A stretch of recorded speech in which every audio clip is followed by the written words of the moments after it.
జై జగన్, జై జై జగన్.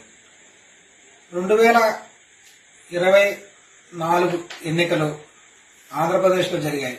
అవి జగన్మోహన్ రెడ్డి గారు కురుక్షేత్రం మహాభారతంతో పోల్చారు.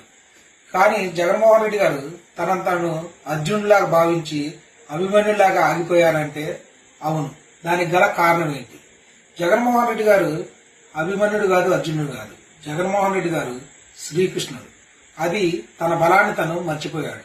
శ్రీకృష్ణుడు పిల్లన గోవుని వాయిస్తే గోవులు ఎలా దగ్గరకు వస్తాయో జగన్మోహన్ రెడ్డి గారు ఒక్క చూపు చూసినా, ఒక్క ఏల వేసినా 40% కంటే జనం ఆయన దగ్గరికి వస్తారు. ఆ విషయాన్ని మర్చిపోయి, తను శ్రీకృష్ణుడు అనే విషయాన్ని మర్చిపోయి తనను తాను అర్జునుడిగా భావించుకున్నారు.